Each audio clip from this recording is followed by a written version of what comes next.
بالله من شرور أنفسنا ومن سيئات أعمالنا من يهد الله فلا مضل له ومن يضلل فلا هادي له أشهد أن لا إله إلا الله وحده لا شريك له وأشهد أن سيدنا ونبينا ومولانا محمدا عبده ورسوله أرسله ربه بالحق بشيرا ونذيرا وداعيا إلى الله بإذنه وسراجا منيرا صلى الله تعالى عليه وعلى آله وصحبه وبارك وسلم تسليما كثيرا. أما بعد فأعوذ بالله من الشيطان الرجيم. إن يمسسكم قرح فقد مس القوم قرح مثله وتلك الأيام نداولها بين الناس وليعلم الله الذين آمنوا ويتخذ منكم شهداء والله لا يحب الظالمين وليمحص الله الذين آمنوا ويمحق الكافرين. وقال النبي صلى الله عليه وسلم ليصلي أحدكم نشاطه فإذا خطر فليقعد أو كما قال عليه الصلاة والسلام. கணியத்திற்குரிய அல்லாஹ் நல்லடியார்களே, அல்லாஹ் ஜல்ல ஷானுஹு தஆலா நமக்கு எந்த மார்க்கத்தை வழங்கியிருக்கிறானோ அது ஒரு யதார்த்தமான மார்க்கம், எல்லா நிலைகளுக்கும் ஏற்ற மார்க்கம், எல்லா வகையான மனிதர்களுக்கும் பொருத்தமான மார்க்கம், எல்லா மனிதர்களுடைய உணர்வுகளுக்கும் ஏற்ற மார்க்கம். இதை அரபியில் சொல்வார்கள் தீனுல் வாகிஇய்யா. இஸ்லாம் அந்தந்த யதார்த்தங்களுக்கு பொருத்தமான ஒரு மார்க்கம். அல்லாஹ் அப்படிப்பட்ட ஒரு மார்க்கத்தை தான் அமைத்திருக்கிறார். மனித யதார்த்தத்தை மீறிய எந்த ஒரு அம்சமும் இஸ்லாத்தில் இல்லை. அதனால தான் இந்த மார்க்கம் பெருமானாருக்கு அருளப்படுகிற காலத்தில் பார்த்தோமே, ஆனால் ஒட்டுமொத்தமாக மார்க்க சட்டங்கள் எல்லாம் வந்துடல. ஒரே நேரத்தில் தொழுகை, நோன்பு, ஜகாத்து, ஹஜ்ஜி எல்லாம் கடமையாகல. ஒரே நேரத்தில் வட்டி ஹராம், விபச்சார ஹராம், மது ஹராம் அப்படின்னு வரல.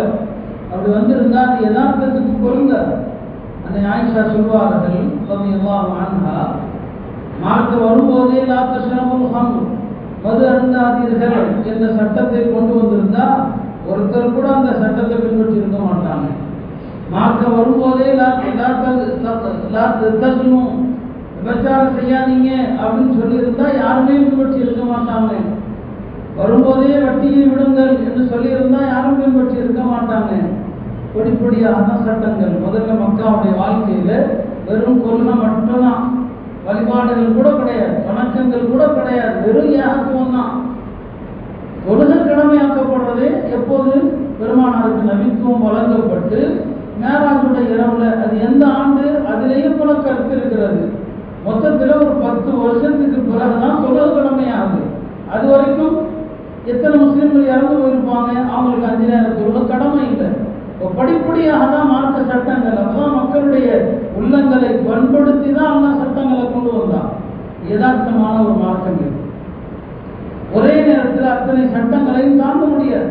தொழுகை முதல்ல கடமையானது, அப்புறம் நோன்பு கடமையானது, அப்புறம் ஹஜ்ஜு கடமையானது. இஸ்லாத்தினுடைய கடைசி 5 கடமையில கடைசியாக ஹிஜ்ரி 6ஆம் ஆண்டு அல்லது 9ஆம் ஆண்டு ஹஜ்ஜு கடமையாச்சு. படிப்படியாகத்தான் அல்லாஹ் இந்த மார்க்க சட்டங்களை இறக்கினான். அல்லாஹ்வால் தடை விதிக்கப்பட்ட கடைசி சட்டம் எது? குர்ஆன்ல இறங்கிய கடைசி ஹராமாக்கப்பட்ட சட்டம் எது? வட்டி தான். குர்ஆனுடைய கடைசி ஆயத்து ஆயத்துல் ரிபா, வட்டி சம்பந்தமான வசனம் என்று அறிஞர் பெருமக்கள் சொல்வாங்க. படிப்படியாக மார்க்க இறங்குது. காரணம், அப்பதான் மக்களுக்கு முதல்ல கொள்கைகள் ஆணித்தரமாக பதியணும், அப்புறம் வணக்க வழிபாடுகள் பக்குவப்படணும். அதற்கு பிறகு ஹராம்களில் இன்னதை விடுங்க, இன்னதை விடுங்க, இன்னதை விடுங்க. மது ஹராமாக்கப்பட்டது 5ஆம் ஆண்டுல தான். ஒவ்வொரு விஷயமும் படிப்படியாக தான் இந்த மார்க்கத்துல கொண்டு வரப்பட்டது. இது யதார்த்தமான மார்க்கம். ஒரே நேரத்துல எல்லா சட்டத்தையும் கொண்டு வந்திருந்தா யூதர்கள் மாதிரி முஸ்லிம்களும் புறக்கணிச்சிருப்பாங்க. தவறாத்து மொத்தமா அருளப்பட்டது, ஒரு பலகையில எழுதி கொடுக்கப்பட்டது. இந்த மார்க்கம் அப்படி இல்லை. இது யதார்த்த மார்க்கம். இந்த மார்க்கத்தில் ஒரு மனிதன் வேண்டுமென்று செய்வது ஒன்று, தவறுதலாக செய்வது ஒன்று, மறந்து செய்வது, நிர்பந்தத்தில் செய்வது. ஒருத்தன் தவறுதலா ஒன்றை செஞ்சுட்டா அல்லாஹ் அதற்கு குற்றம் இல்லை, மறந்து செஞ்சுட்டா குற்றம் இல்லை, நிர்பந்தத்தில் செஞ்சுட்டா குற்றம் இல்லை. ருஃபிஅ அன் உம்மத்தி அல் ஹதவு வன் நிஸ்யான் வ மஸ்துக்ரிஹு அலை. என்னுடைய உம்மத்து தவறுதலாக, மறதியாக, நிர்பந்தமாக ஒன்றை செய்துவிட்டால் அதற்கு அல்லாஹ்விடத்தில் குற்றமே கிடையாது. தவறுதலாக நடந்தவைகளுக்கு மார்க்கத்தில் குற்றம் இல்லை. மறதியாக நடந்து விட்டால் குற்றம் இல்லை. அதனாலதான் மறந்து என்ன செஞ்சுட்டோம், 5 ரக்காத் தொழுதுட்டோம். தொழுக கூடுமா கூடாதா? தவறு இல்லை, பாவம் இல்லை. கூடுமா கூடாதா, திருப்பி தொழணுமா, அது விஷயத்துல சட்ட அறிஞர்களிடையே மாறுபட்ட கருத்து இருக்கு. ஆனா பாவம் கிடையாது. சில இமாம்களிடத்துல தொழுகையே கூடும், சஜ்ஜா சஹூ செஞ்சா போதும். அப்ப மறதி மனுஷனுக்கு வர்றதான். ரசூல் ஸல்லல்லாஹு அலைஹி வஸல்லம் அவர்களும் சொன்னாங்க, எனக்கும் அல்லாஹ் மறதியை தருகிறான், என்னை கொண்டு நீங்கள் படிப்பினை பெற வேண்டும் என்பதற்காக நான் மறக்கிறது இல்லை, அல்லாஹ் மறதி ஏற்படுத்துகிறான். அதே போலதான் நிர்பந்தம். நிர்பந்தத்தில் மனிதன் செய்யக்கூடிய தவறுகளும் அல்லாஹ்விடத்தில் அதற்கு குற்றம் இல்லை. எந்தெந்த காரியங்கள் நிர்பந்தத்தினால் நிகழும் நிகழாது என்பது ஒரு பெரிய சட்ட சிக்கல் உள்ள விஷயம். மக்கால முஸ்லிம்கள் சிலர் உயிர் பயம் அச்சுறுத்தப்பட்டாங்க, நீங்கள் குஃபருடைய வார்த்தைகளை சொல்லுமாறு.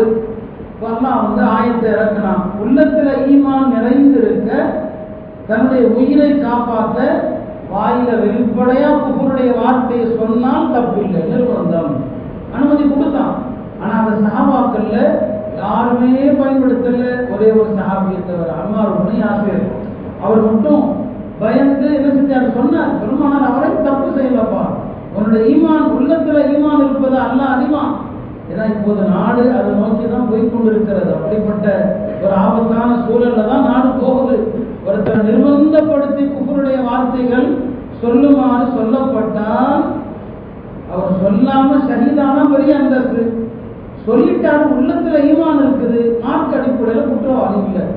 இந்த மார்க்கம் யதார்த்தத்தினுடைய மார்க்கம். மார்க்க பரதான தொழுகைகள் நின்றுதான் தொழணும். ஆனால் எப்போதும் எல்லோரும் நின்றுதான் தொழணும் சொன்னா அது யதார்த்தம் இல்லை. மார்க்கம் என்ன சொல்லுது, நிற்க முடியாதவன் உட்கார்ந்து தொழலாம், உட்கார முடியாதவன் படுத்து கொண்டு தொழலாம். மார்க்கத்தில் அனுமதி. சரிந்து படுக்க முடிந்தால் சரிந்து, மல்லாந்து படுக்க முடிந்தால் மல்லாந்து. யதார்த்த மார்க்கம் எல்லா மனிதர்களுக்கும், வாலிபனுக்கும் வயோதிகனுக்கும் பொருத்தமான மார்க்கம். அவ்வளவுதான் இல்லை. நோன்பு வைக்கணும், வயோதிகர்கள் நோன்பு வைக்க சக்தி இல்லையா, நோன்பு விடலாம். இதான் இந்த தீன் யதார்த்தமான மார்க்கம் என்பது. இந்த மார்க்கம் யதார்த்தமான மார்க்கம் என்பதனாலதான் பாவம் செய்யாதீங்கன்னு சொல்லக்கூடிய அதே நேரத்தில் மனுஷன் இருந்து, ஒரு முஸ்லிம்கிட்ட இருந்து பாவமே நிகழ முடியாது, நிகழக்கூடாதுன்னு மார்க்கம் சொல்றதில்லை. பாவம் செஞ்சா மன்னிப்பு கேட்டு. சில மதங்கள் அப்படிதான் சொன்னது.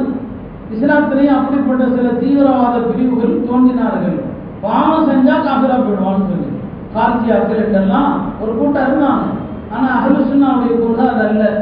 என்ன பாவம் செஞ்சாலும் தௌபா செஞ்சா எல்லாம் மன்னிச்சிருவான். சிறுக்க தண்ணீர ஒரு அடியான் பாவம் செஞ்சுட்டு ரப்பே உருடி அப்படின்னு சொல்லிட்டு அல்லாஹ் சொல்றான், என்னுடைய அடியான் இந்த வார்த்தையின் மூலமாக தனக்கு ஒரு ரப்பு இருப்பதை ஏற்கிறான்.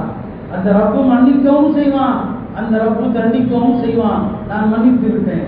திரும்ப பாவம் செய்யறான், ரப்பே உருடி அப்படிங்கிறான். அல்லாஹ் சொல்றான், இந்த அடியான் இன்னலி ரப்பன் யக்ஃபிருலி வ யஅகுது பிஸ்ஸம், எனக்கு ஒரு அடியான் ரப்பு உண்டு, மன்னிக்கவும் செய்யறான், தண்டிக்கவும் செய்யறான். மன்னிச்சுட்டேன்னு அல்லாஹ் சொல்றான். அப்ப இது யதார்த்தம். மனிதனுக்குள் உடலும் இருக்கிறது, ரூஹும் இருக்கிறது. ரெண்டும் கலந்ததுதான் மனுஷன். உடலுடைய தேவைகள் வேறு, ரூஹுடைய தேவைகள் வேறு. இந்த ரெண்டும் தனியா நம்ம பேசணும். உடலுக்கான தேவைகள் வேற, அது அதிகம். உடலுக்கான தேவைகள் ரொம்ப அதிகம்.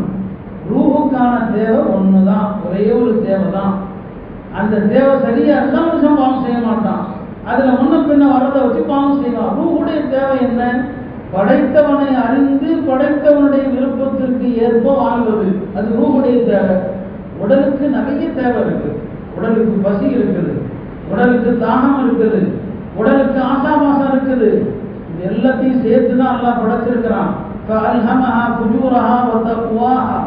மனிதனை படைத்து அந்த படைப்பில் பாவம் செய்கிற உணர்வு, இறையற்ற உணர்வு ரெண்டையும் சேர்த்துதான் அல்லாஹ் வச்சிருக்கிறான். பாவமே செய்யக்கூடாதுன்னு சொன்னா அது யதார்த்தத்துக்கு மாற்றம். பாவமே நீங்க செய்யலன்னா உங்களை அழிச்சிட்டு அல்லாஹ் பாவம் செஞ்சு மன்னிப்பு கேட்கிற ஒரு கூட்டத்தை அல்லாஹ் படைச்சிருவான். மனுஷன் பாவமும் ஏற்படும். தௌபா செய்யறத மார்க்கம் ஊக்குவிக்குது. பாவம் மன்னிப்பு கேளுங்க, தௌபா செஞ்சா அல்லாஹ் ரொம்ப சந்தோஷப்படுறான் அப்படிங்கிறத பெருமானார் ஸல்லல்லாஹு அலைஹி வஸல்லம் உதாரணத்தோடு விளக்குவாங்க. அதனாலதான் பாவம் செய்யற யாரையுமே இழிவாக கருதவே கூடாதுன்னு சொன்னாங்க. பெருமானார் ஸல்லல்லாஹு அலைஹி வஸல்லம் அவர்கள் எவ்வளவு பெரிய மக்கள், எத்தகைய மக்களை எல்லாம் சந்திச்சாங்க.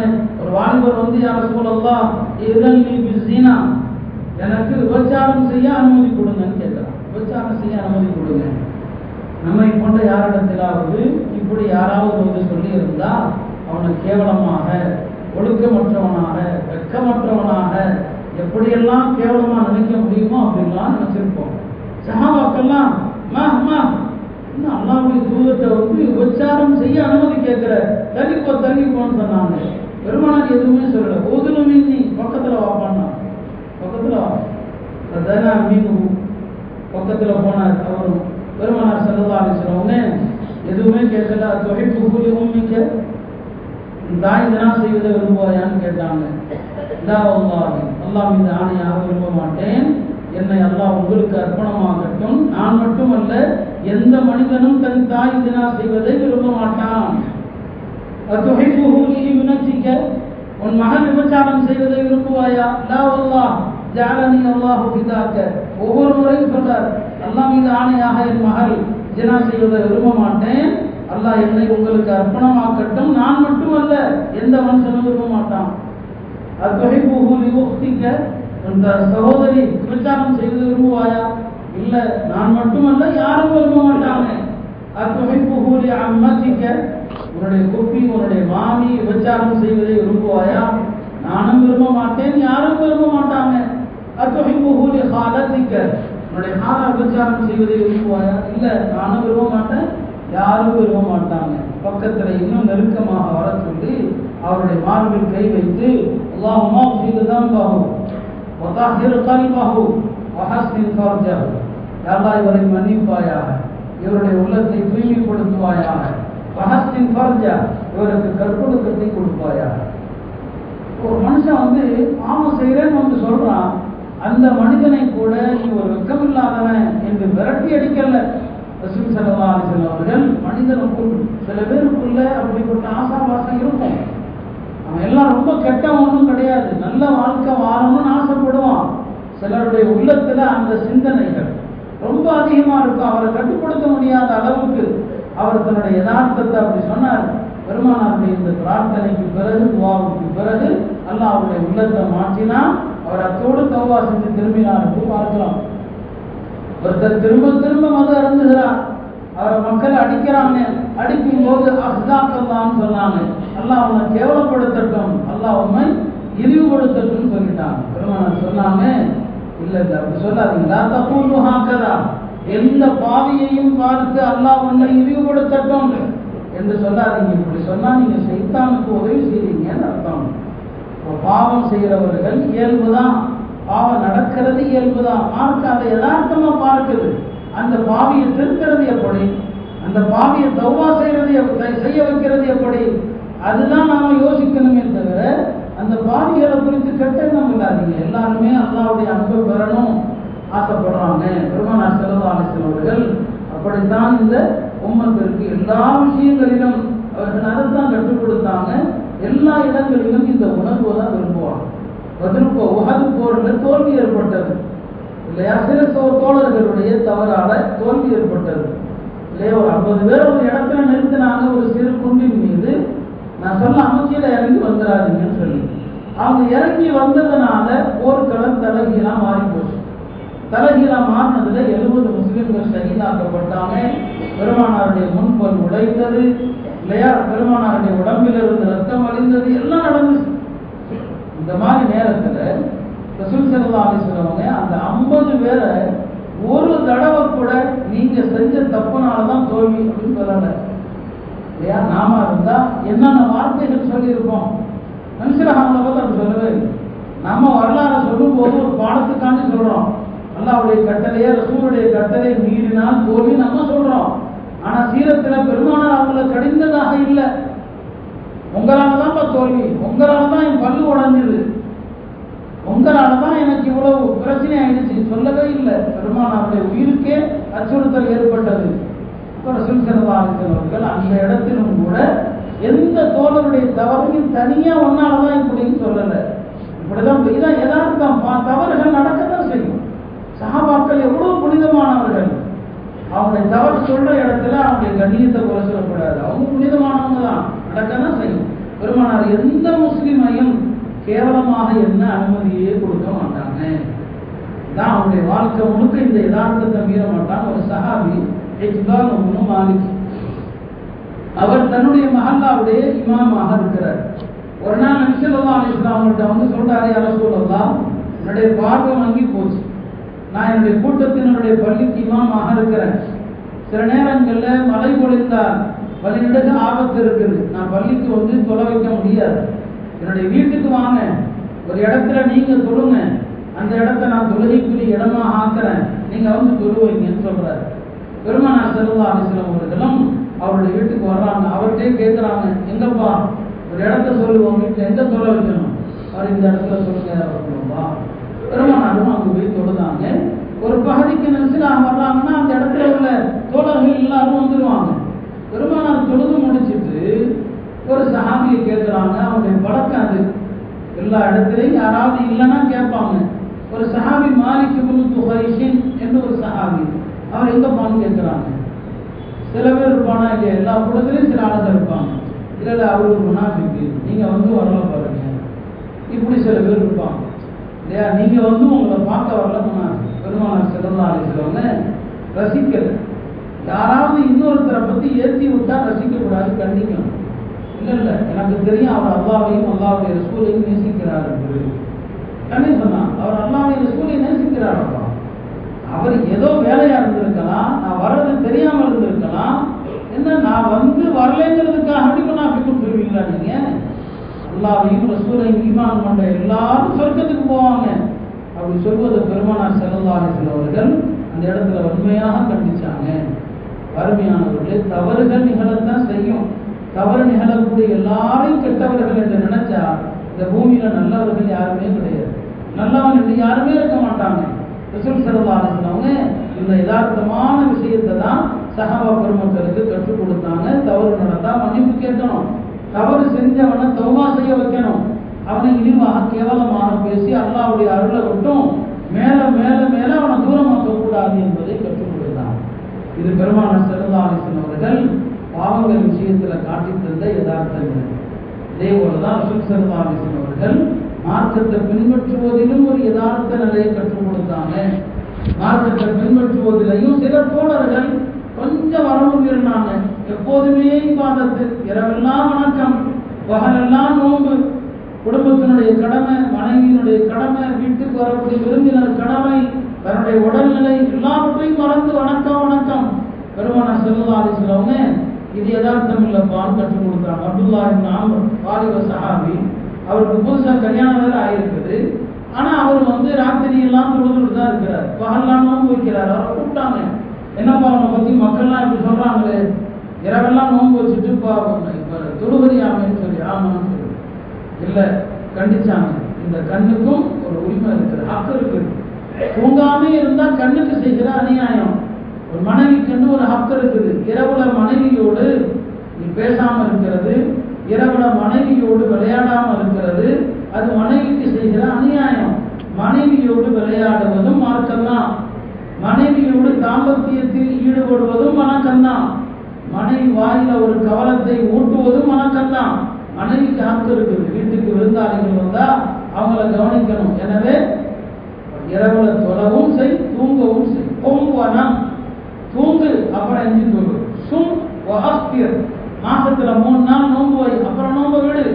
வணக்கத்துல இதுதான் யதார்த்தமே தவிர ஒரேடியாக துறவர நிலைக்கு துறவிகளை போன்று எல்லா சுகத்தையும் இழக்கிற இந்த நிலை தவறு என்று பெருமானார் ஸல்லல்லாஹு அலைஹி வஸல்லம் அவர்கள் அந்த சஹாபிக்கு அவருக்கு கற்றுக் கொடுக்கிறாங்க. பெருமானார் ஸல்லல்லாஹு அலைஹி வஸல்லம் அவர்கள் மனிதர்களுடைய உணர்வுகளுக்கு ஏற்ப நடப்பான். எல்லாரையும் ஒரே மாதிரி பார்க்க முடியாது, எல்லாத்தையும் ஒரே மாதிரி நடக்கவும் முடியாது இல்லையா. ஒவ்வொருவருடைய குணங்கள் வேற. ஆயிஷா ரலியல்லாஹு அன்ஹா சொல்லுவாங்க, ஒரு நாள் நபி ஸல்லல்லாஹு அலைஹி வஸல்லம் வீட்டில் இருந்தாங்க.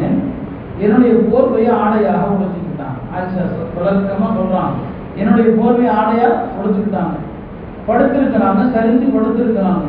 பெருமானாருடைய தொடை கொஞ்சம் விலகி இருக்குது. வீட்டில் இருந்தா மனுஷன் சாதாரணமா இருப்பார் இல்லையா, வீட்டில் இருக்கிறாங்க, அவங்களுடைய தொடை கொஞ்சம் விலகி இருக்குது. இந்த நிலையில ஹஜ்ரத் அபூபக்கர் உள்ள வர அனுமதி கேட்டாங்க. பெருமானாரும் அனுமதி கொடுத்தாங்க, உள்ள வாங்க, அனுமதி கொடுக்குறாங்க, உள்ள வர சொல்றாங்க. அபூபக்கர் வரும்போது பெருமானார் படுத்த நிலையில தான் இருக்கிறாங்க, ஆடை விலகிய நிலையில தான் இருக்குது, ஆடையை சரி பண்ணல. அபூபக்கர் வந்தாங்க, பெருமானார்ட்ட ஏதோ பேசினாங்க, தன்னுடைய வேலையை முடிச்சுட்டு போயிட்டாங்க. அடுத்த கொஞ்ச நேரத்தில் அதில் உமர் வந்து அனுமதி கேட்கிறாங்க, உமர்தான் அவங்களுக்கு அனுமதி கொடுக்குறாங்க. அதில் உமர் உள்ள வரும்போது பெருமானார் ஸல்லல்லாஹு அலைஹி வஸல்லம் எழுந்து உட்கார்ந்து ஆடையை சரி செய்யல, படுத்துதான் இருக்கிறாங்க, ஆடை விலகி தான் இருக்குது, உள்ள வர சொல்லு. அவங்களும் வந்தாங்க, பேசினாங்க, போயிட்டாங்க. கொஞ்ச நேரத்தில் மூணாவதாக அதில் செய்தனா உஸ்மான் ரலியல்லாஹு அவர்கள் வர்றாங்க. உஸ்மான் அனுமதி கேட்கிறாங்கன்னு சொல்லப்பட்ட போது பெருமானார் எஞ்சி உட்கார்ந்துட்டாங்க, தொடையை மூடிட்டாங்க. ஆயிஷாட சொன்னாங்க, நீங்க ஆடை போர்வை போர்த்திக்கன்னு சொல்லிட்டாங்க. அதுக்கப்புறம் உஸ்மான் தான் வந்தாங்க, உட்கார்ந்து பேசிட்டு போயிட்டாங்க. அவங்க போன பிறகு ஆயிஷா கேட்டாங்க, அபூபக்கர் வந்தாரு, அப்போ படுத்தே இருந்தீங்க, ஆடை விலகி இருந்துச்சு, அவர்கிட்ட பேசுனீங்க. உமர் வந்தாங்க, அவர்கிட்ட நீங்க படுத்தே பேசுனீங்க, ஆடை விலகி தான் இருந்துச்சு. உஸ்மான் வந்ததும் பதறி எஞ்சி உட்கார்ந்துட்டீங்க. அப்படியே கேட்டாங்க, பதறி உட்கார்ந்துட்டீங்க, ஆடையை மூடிட்டீங்க சொன்னாங்க. உஸ்மான் ரொம்ப வெட்க சுபாவம் உடையவர், ரொம்ப நாணம் உடையவர். உஸ்மான் வரும்போது நான் படுத்தே இருந்து என்னுடைய ஆடை விலகி இருந்துச்சுன்னா அவர் என்கிட்ட பேச வைக்கப்பட்டு வந்த நோக்கத்தை சொல்லாம போயிடுவாரு, வந்த நோக்கத்தை சொல்லாம போயிடுவார். ரொம்ப வெட்க சுபாவம். அதனால அவருடைய உணர்வை மதித்து நான் எஞ்சி உட்கார்ந்து ஆடையெல்லாம் மூடி அப்பதான் அவர் பேசுவார், இல்லைன்னா பேச மாட்டார். பெருமானார் ஸல்லல்லாஹு அலைஹி வஸல்லம் அவர்கள் எவ்வளவு யதார்த்தமான மனிதராக வாழ்ந்திருக்கிறாங்க பாருங்க. எல்லார்ட்டையும் நான் ஒரே மாதிரி தான் நடப்பேன், என் குணத்தை மாற்ற மாட்டேன், அப்படி இல்லை. ஒவ்வொருவருக்கும் அவரவருடைய உரிமை என்ன, அவரவருடைய தரம் என்ன, அப்படித்தான் நபி ஸல்லல்லாஹு அலைஹி வஸல்லம் அவர்கள் எல்லார்ட்டையும் வாழ்ந்து காட்டி இருக்கிறாங்க. இதுதான் நபி ஸல்லல்லாஹு அலைஹி வஸல்லம் அவருடைய யதார்த்தம் இது இல்லையா. யாரையுமே பெருமானார் நிராசை அடைய செய்ய மாட்டாங்க இல்லையா. பாருங்க, மனிதர்கள் எல்லா வணக்கத்தையும் எல்லாரும் செய்ய முடியாது இல்லையா, எல்லா வணக்கத்தையும் எல்லாரும் செய்ய முடியாது. இப்போ சதகாக்கள், தர்மங்கள், இதை யார் செய்ய முடியாது, ஏழைகள் செய்ய முடியாது, அவங்கள்ட்ட காசு இல்லை. இப்போ பணம் வச்சிருக்கிறவங்கலாம், ஒரு பணக்காரர் நிறைய தர்மம் அங்கே எழுதி கொடுக்குறாரு, வழங்குறாரு. இப்போ ஏழைகள், என்னடா எந்த காசு இல்லையே இவ்வளோ தர்மம் கொடுக்குறாரு. ரசூல் ஸல்லல்லாஹு அலைஹி வஸல்லம் யாரையுமே நிராசையாக ஆக்கவே மாட்டாங்க. ஏழை சஹாபாக்கள் வர்றாங்க, யார சொல்லலாம், பணக்காரங்க தர்மம் செய்யறாங்க, எங்கள்கிட்ட இருந்தா தானே தர்மம் செய்யறது, நாங்க என்ன பண்றது, எங்கள்கிட்ட ஒண்ணுமே கிடையாது. பெருமானார் ஸல்லல்லாஹு அலைஹி வஸல்லம் அவர்கள் அந்த ஏழை எளிய மக்களுக்கு ரெண்டு விஷயத்துல புரிய வச்சாங்க. ஒண்ணு என்ன அப்படின்னா, தர்மங்கிறது காசை கொண்டு மட்டும் இல்லை, அதை புரிஞ்சுக்குங்க. தர்மம் என்பது வெறும் காசு மட்டும் கிடையாது, காசால் மட்டுமே தர்மம் என்பது இல்லை. தர்மத்தின் பல வகை இருக்குது. நீங்க அந்த தர்மத்தை செய்யுங்க சொல்லிட்டு அந்த தர்மங்களை அடுக்குனாங்க. ரஃபஉக்கல் ஆகும அனி தரீகி சதகத்துன், பாதையில எலும்பு துண்டு கிடக்குது, அந்த எலும்பு துண்டை தூக்கி போடுங்க, அகற்றுங்க, அது தர்மம். இந்த தர்மத்தை உங்களால செய்ய முடியும். அடுத்து சொன்னாங்க, ஹிதாயத்துக்க தரீக சதகத்துன், யாராவது ரோட்ல இந்த பள்ளிக்கு எப்படிங்க போகணும்னு கேட்டாங்க. பள்ளிக்கு எப்படி போகணும், இந்த பள்ளி கிழக்கு பள்ளி எங்க இருக்குது, கிழக்கு பள்ளி இப்படி போனா வரும், வழிகாட்டுங்க, சதகத்துன், சதகா அப்படின்னு சொன்னாங்க. சதகத்துன், ஒரு நோயாளி, அவர் பலவீனமா இருக்கிறாரு, அவருக்கு உதவி செய்றீங்க, இது சதகத்துன் என்று சொன்னாங்க. உன் மனைவியோட தாமத்தியம் கொள்வதும் சதகத்துன், அதுவும் தர்மம் தான். முன்னால உள்ளதையெல்லாம் சதகா சதகான்னு சொன்னப்போ அந்த ஏழைகள் அமைதியை கேட்டுட்டு இருந்தாங்க. மனைவியோடு உறவு கொள்வதும் சதகான்னதும் எல்லாருமே யார சொல்றதா, இது சதகாவா, தன்னுடைய ஆசைய மனுஷன் பூர்த்தி ஆகுறா, இது சதகாவா. தவறான வழியில போனா பாவம் இல்லையா, மனைவி இடத்துல ஹலாலா அதை செஞ்சா அது தர்மம், அது சதகா. பணக்காரங்க மட்டும்தான் சதகா செய்யறாங்கன்னு ஏன் ஏங்குறீங்க, உங்களுக்கான சதகா இது, இந்த தர்மத்தை செய்யுங்க. ரோட்ல எலும்பை தூக்கி போடுங்க, சதகா அது இல்லையா, வழிகாட்டுங்க, அது சதகா. அது இப்படி சதகாவை அடுக்கிறாங்க. ஒரு ஹதீஸ்ல இன்னும் சொல்லுவாங்க, இதெல்லாம் முடியலையா 2 ரக்காத்து துஹா தொழுங்க, 1 ரக்காத்து துஹா துஜ்ஸி, எல்லா தர்மத்துக்கும் நிகரானது ஒரு 2 ரக்காத்து துஹா தொழுகை. துஹா குறைஞ்சது 2, 4, 8, சில ஹதீஸுகள்ல 12 வரைக்கும் தொழலாம். அது ஒரு பரக்கத்தான தொழுகை, துஹா தொழுகை. சரி, இது ஒரு பக்கமா. இன்னொரு ஹதீஸ்ல ஏழைகள் கேட்கிறாங்க, நாங்க சதகா செய்ய முடியலையே யா ரசூலல்லாஹ் என்று தன்னுடைய ஏக்கத்தை பெருமானார் சொல்றாங்க. அப்ப பெருமானார் ஸல்லல்லாஹு அலைஹி வஸல்லம் அவர்கள், நீங்க நிராசை அடைய தேவையில்லை, நான் உங்களுக்கு ஒரு அமல் சொல்றேன், இதை செய்யுங்க, இதை செய்யுங்க. அல்லாஹ் அக்பர் 100 தடவை சொல்லுங்க. ஏற்றுக்கொள்ளப்பட்ட 100 ஒட்டகங்களை தர்மம் செஞ்ச நன்மை கிடைக்கும். ஏற்றுக்கொள்ளப்பட்ட 100 ஒட்டகங்கள், அல்லாஹ் அக்பர் 100 தடவை, அல்ஹம்துலில்லாஹ் 100 தடவை சொல்லுங்க. ஒப்புக்கொள்ளப்பட்ட 100 குதிரைகளை தர்மம் செய்த நன்மை கிடைக்கும். லா இலாஹ இல்லல்லாஹ் 100 தடவை சொல்லுங்க. லா இலாஹ இல்லல்லாஹ் 100 தடவை சொல்லுங்க. அது லா ததரு தம்பன், எந்த பாவத்தை விட்டு வைக்காது. லா யஸ்பிகுஹு அமலுன், எந்த அமலுடைய நன்மையும் இதை முந்த முடியாதுன்னு சொன்னாங்க. இப்படி பெருமானார் ஸல்லல்லாஹு அலைஹி வஸல்லம் ஏழைகள் எங்களால் முடியாதுன்னு சொன்ன போது அல்லாஹ் அக்பர், சுப்ஹானல்லாஹ், அல்ஹம்துலில்லாஹ், அல்ஹம்துலில்லாஹ்னு சொன்னா 100 அடிமைகளை உரிமையிட்ட நன்மை. லா இலாஹ இல்லல்லாஹ்னு சொன்னா எந்த பாவத்தையும் விட்டு வைக்காது. இதனுடைய நன்மை எதுவும் முந்த முடியாது, செய்யுங்க போங்க. அந்த மக்களுடைய உணர்வையும் மதித்தான் பெருமானார் ஸல்லல்லாஹு அலைஹி வஸல்லம் அவர்கள். எப்போதுமே யதார்த்தமான ஒரு மனிதர் தான். ஒரு பையத்து மஜ்லிஸ் நடக்குது, பெருமானாருடைய மஜ்லிஸ்லையும் பையத்துகள், அது வேறு விதமான பையத்துகள். என்ன, அது நிறைய விளக்கம், எப்படியெல்லாம் பையத்து செய்வாங்கன்னு சொல்லி. ஒரு சஹாபி தன்னுடைய பேரனோடு வருகிறார். அவருடைய பேரனோடு அவர் வர்றார். பெருமானார் ஸல்லல்லாஹு அலைஹி வஸல்லம் மஜ்லிஸுக்கு வர்றார். பெருமானார் ஸல்லல்லாஹு அலைஹி வஸல்லம் அவர்கள் பையத்து செய்கிற போது, இப்போ வயசானவங்களுக்கு ஆசை இருக்குமா இல்லையா, தன்னுடைய இந்த பேர குழந்தை, அந்த குழந்தையையும் பெருமானார் பையத்து செய்யணும்னு சொல்லி. இப்போ அவர் யார சொல்லலாம், இந்த பையனையும் பையத்து செய்யணும்னு சொல்லி பெருமானார் சொன்னாங்க, இல்லப்பா அவர் சின்ன பிள்ளை, அவர் சின்ன பிள்ளைக்கு என்ன பையத்து அப்படின்னு சொல்லிட்டு, சரி அவர் நிராசை அடைஞ்சிருவாரு. ஏன்னா சில நேரங்களில் பையத்து செய்யுங்க மாட்டேன்னு சொல்லிட்டு அவங்க கோவிச்சுக்குவாங்க இல்லையா. பெருமானார் யாருடைய மனசை சங்கடப்படுத்த மாட்டாங்க. அந்த சின்ன பையன் பேர் ஸஹரத்து பின் மஅபர், அவர் அருகில் கூப்பிட்டாங்க. கூப்பிட்டு அவர் தலையில கை வைத்து தலையை தடவி கொடுத்து அவரை பரக்கத்துக்கு துஆ செஞ்சாங்க. ஹஜ்ரத் இப்னு உமர் ரலியல்லாஹு அவர்கள் இந்த ஸஹரத்து பின் மஅபர்ங்கிற சஹாபியை எங்க பார்த்தாலும் அவரை கூப்பிட்டு சொல்லுவாங்க, உங்களுடைய பரக்கத்துல எங்களையும் சேர்த்துக்குங்க. பெருமானார் உங்களுக்கு பரக்கத்துக்கான துஆ செஞ்சாங்க. பெருமானார் ஸல்லல்லாஹு அலைஹி வஸல்லம் பரக்கத்துக்கு துஆ செஞ்சாங்க. அப்ப எல்லாருடைய உடனே அந்தந்த இடத்துக்கு என்ன தேவை அதை பெருமானார் செஞ்சு முடிப்பாங்க.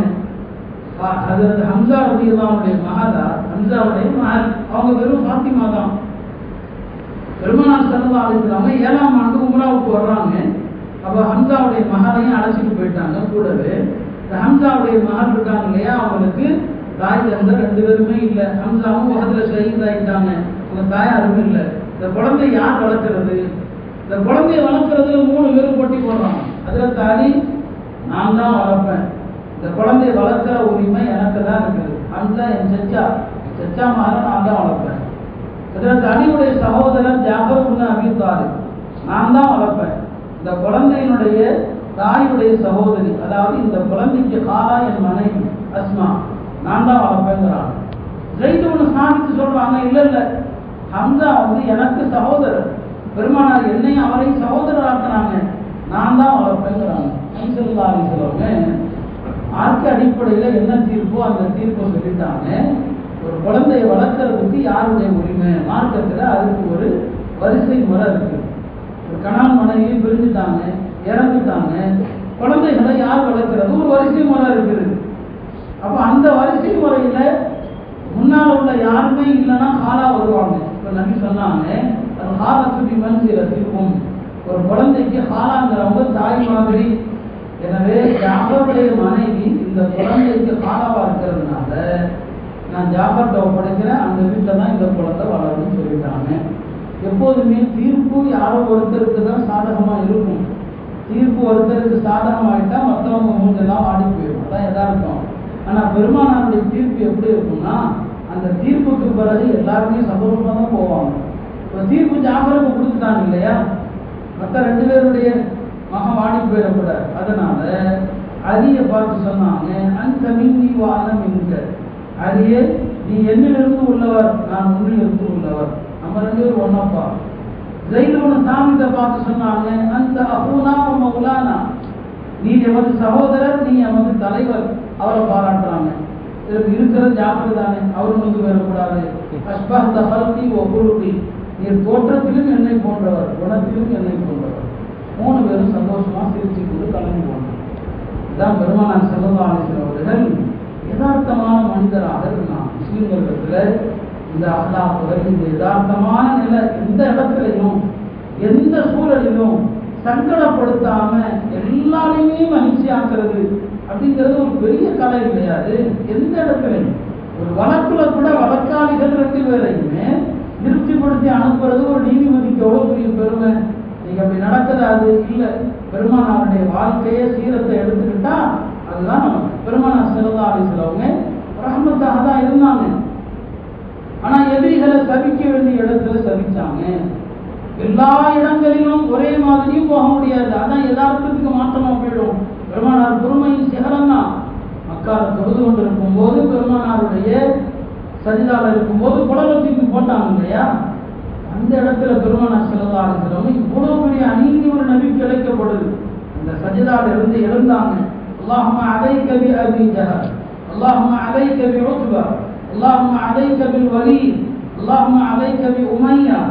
7 பேருடைய பேரை சொல்லி, அல்லாஹ் இவர்கள் அத்தனை பேரையும் தண்டிப்பாயா, எல்லாத்தையும் தண்டிப்பாயா. அதற்கு சொல்லுவாங்க, பெருமானார் சொன்ன அந்த 7 பேரும் பதிலில் கொல்லப்பட்டு பதிலுடைய கிணறில் தூக்கி எறியப்பட்டார்கள்.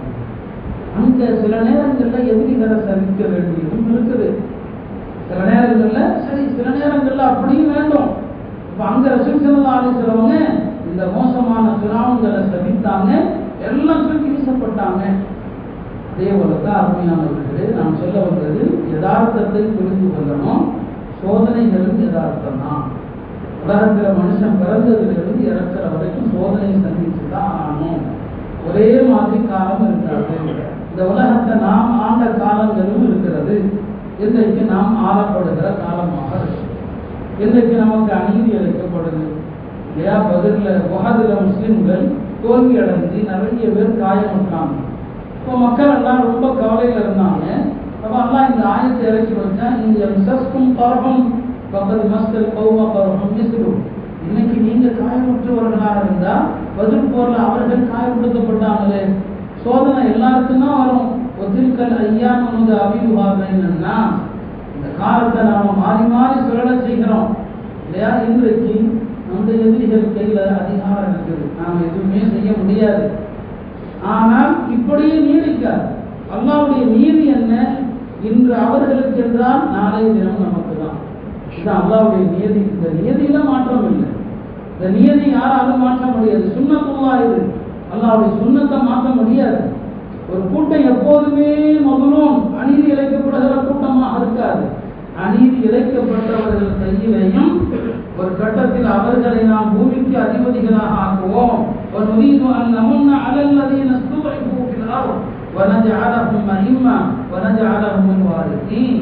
யாருக்கு அநீதி இழைக்கப்பட்டதோ அவர்களுக்கு நாம் உபகாரம் செய்ய நாடினோம், அவர்களை தலைவர்களாக்க நாடினோம், இந்த பூமிக்கு அவர்களை வாரிசாக்கணும். நல்லா சொல்றானே, இன்ஷா அல்லாஹ் அந்த காலமும் விரைவில் வரத்தான் போகும். இப்படியே போகாது. நாம நிராசை அடைஞ்சிடக்கூடாது. உலகத்துல நீதி அதுதான். இன்னைக்கு அவர்கள் கையில இருக்குது, நாளைக்கு நாம் தான் இந்த பூமிக்கு அதிபதி. ஒரு ஆசிபத்துலில் முத்தகி. சோதனைகளை அப்படிதான் நம்ம பார்க்கணும். ஏன் இப்படி நடக்குது, ஏன் அப்படிங்கிற கேள்வியும் வரக்கூடாது. அல்லாஹ்வையும் பார்த்துட்டு இருக்கிறான், இந்த கேள்வியும் வரக்கூடாது. அல்லாஹ்வுடைய முடிவை குறித்து ஒரு முஸ்லிமுடைய நாவிலிருந்து தகாத சொல் வரவே கூடாது.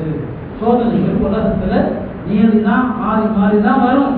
அதனால நாம பொறுமையாகத்தான் இருக்கணும். வட இந்தியாவுடைய சூழ்நிலை எவ்வளவு மோசமாக இருக்கிறது என்பதை நாம் சொல்லி தெரிய வேண்டியதில்லை இல்லையா. மஸ்ஜிதுகள் எவ்வளவு கேள்விக்குறியாகுது. ஒரு மஸ்ஜிதோடு முடியல. அவங்களுடைய திட்டமும் அதுதான். ஒரு காலத்துல இதையெல்லாம் நான் பேசின காலத்துல பலர் எள்ளி நகையாடியதும் உண்டு. கற்பனையில பேசுறாருலாம் சொன்னாங்க. இன்னைக்கு கண் முன்னால நடக்குது பாருங்க. நடக்குதா இல்லையா? ஒரு பள்ளி கிடையாது. பாபரி மஸ்ஜிதுல அவர்களுடைய லிஸ்ட் பெரியது. 3000 பள்ளி. 3000 பள்ளி. கடைசியில் எல்லா பள்ளிகளையும் கை வைப்பாங்க. அப்படித்தான் ஸ்பெயினில் நடந்துச்சு. எல்லா பள்ளிகளையுமே சர்ச்சுகளாக மாற்றினாங்க, குதிரைகள் கட்டுகிற கூடாரங்களாக மாற்றினாங்க. அந்த ஒரு அஜெண்டாவை தான் இன்றைய இந்த அரசும் கையில் எடுத்துக்கொண்டு போகுது.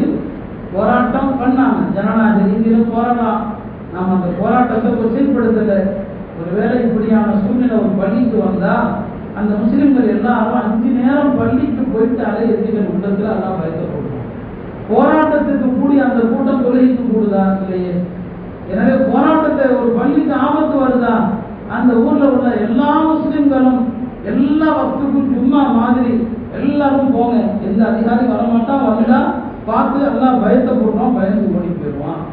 இதான் நாம செய்ய வேண்டியது. இது போராட்டம் கூட ஆபத்து தான். ஏன்னா அவங்க கையில் இருக்குது. எந்த நீதிமன்றமோ எந்த அரசியல் கட்சியும் நமக்கு துணையாக இருக்காது.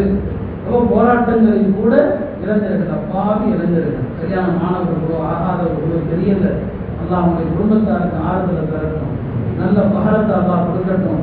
அந்த இறந்து போன அந்த வாலிபு பிள்ளைங்களை அல்லா ஷஹீதுடைய அந்தஸ்தை கொடுத்து அவர்களை மன்னித்து அல்லா உயர்ந்த சொர்க்கத்தை கொடுக்கட்டும். அப்ப நாம இது போன்ற இடங்கள்ல ரொம்ப பக்குவமா இருக்க வேண்டியதா இருக்குது. நாம பலவீனமான நிலையில இருக்கிறோம். இந்த போராட்டங்கள் கூட ஆபத்துல முடிகிற நிலையில இருக்குது. எனவே நமக்கான தீர்வு அல்லாஹ்வின் பக்கம் திரும்பலாம். அல்லாஹ்ட்ட ஓடிவாங்க. உன்னுடைய தண்டனையிலிருந்து உன்னிடம் தப்பி வருவதை தவிர எங்களுக்கு வேறு வழி இல்லை என்று அல்லாஹ்ட்ட சரணடைவதை தவிர எந்த முயற்சி செஞ்சாலும் இன்றைக்கு நாட்டில் இருக்கிற சூழ்நிலை சரியில்லை. ஜனநாயக ரீதியாக போராடுவது கூட எவ்வளவு பெரிய ஆபத்து என்பதைத்தான் இந்த சம்பவம் நமக்கு உணர்த்தி இருக்கிறது. இதனால நாம இந்த நேரத்தில் அல்லாஹ்விடத்துல மீள வேண்டிய ஒரு தருணம், அல்லாஹ்ட்ட மீள வேண்டிய ஒரு கட்டாய சூழ்நிலையில் இருக்கிறோம். கூடிய சீக்கிரத்தில் அல்லாஹ் இந்த நிலைகளை மாற்றுவான். நாம் சொல்ல வந்தது, இந்த மார்க்கம் எல்லா நிலைகளுக்கும் ஏற்ற வழிகாட்டுதல்களையும் அறிவுரைகளையும் வழங்குது. இன்றைக்கு மக்கால முஸ்லிம்களுடைய எந்த சூழ்நிலையோ பெருமானார் காலத்தில் அந்த சூழ்நிலையில நாம் இருக்கிறோம். மக்கால முஸ்லிம்களுக்கு பெருமானார் சொன்ன வார்த்தை பொறுமை தான். பொறுமை சஹாபாக்கள் சொல்லுவாங்க, யாரும் சொல்லுவா இப்படிலாம் நடக்குது, உங்களுக்கு முன்னால இதை விட பொறுமை கொடுக்கப்பட்டாங்க, நீங்க பொறுமையாக இந்த பொறுமை தான் நமக்கு வெற்றியை தரும் என்பதை நாம் உணர்ந்து நடக்க வேண்டும். எல்லாம் வந்த அல்லாஹ் நமது நிலைகளை நல்ல நிலைகளாக மாற்றுவானாக. அல்லாஹ் உன்னுடைய கோப பார்வை எங்களை திருப்புவாயாக. உன்னுடைய அருள் பார்வையால் எங்களை அரவணைத்துக் கொள்வாயாக. என்னுடைய மசிதர்கள் மதரசாக்களுக்கு பாதுகாப்பை தருவாயாக. என்னுடைய உயிர் உடைமைகள், என்னுடைய மானம் கண்ணியம் அனைத்தையும் பாதுகாப்பாயாக.